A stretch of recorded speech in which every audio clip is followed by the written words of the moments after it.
Mama Suluhu Hassan ajipata pabaya baada ya kushtakiwa katika mahakama ya kimataifa ICC. Karibu kwenye taarifa zetu za Erran Media na kuomba uchukue sekunde yako moja upige subscription.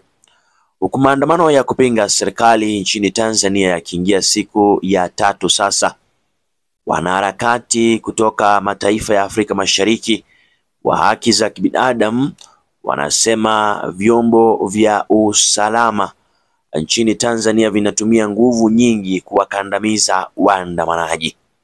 Kuna ukiukaji mkubwa wa haki za kibinadamu, vifo na utekaji nyara ulioripotiwa. Uliona kilichotupata tulipokwenda kumwakilisha mwenzetu kisheria, Martha Karua alisema. Wanawashambulia vijana wa kiume na wa kike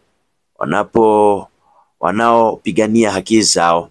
Kawidha Wambua, mkurugenzi mtendaji wa Inuka Kenya na sisi, alisema vijana nchini Tanzania wanaelezea wanataka haki zao za kikatiba zilindwe. Tume ya haki ya binadamu Kenya KHRC ilisema vikosi vya usalama vinatumia nguvu nyingi zaidi wakandamiza waandamanaji. Hussein Khalid wa Voco Africa alisema kuna vijana ambao wamepigwa. Felix Wambua wa harakati huru ya Kenya aliweza kusema vile. Makundi ya asasi za kiraia yanasema uchaguzi wa Tanzania haukuwa wa uhuru na haki. Hakukuwa na uchaguzi, ilikuwa Samia dhidi ya Suluhu. Uchaguzi ulisusiwa.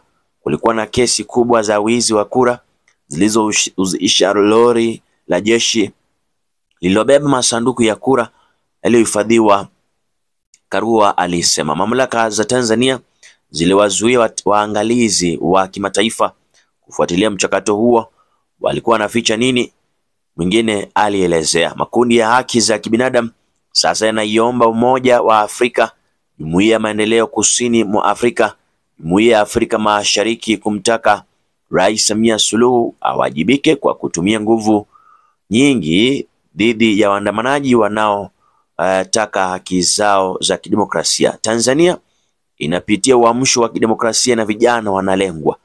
Wakosoaji wa serikali wamefungwa jela na kuuawa. Tunatoa wito kwa AU, African Union, SADC na EAC kuingilia kati na kulinda matakwa ya watu wa Tanzania, Karua alisema. Tunatoa wito kwa mamlaka ya Tanzania kulaaniwa kimataifa na kwa kiukaji wa haki za kibinadamu. Makundi ya asasi za kiraia yalitangaza kwamba yatawahamasisha raia nchini kukataa sheria ambayo inakandamiza. Ndizo taarifa za hivi sasa, mtazamaji wangu.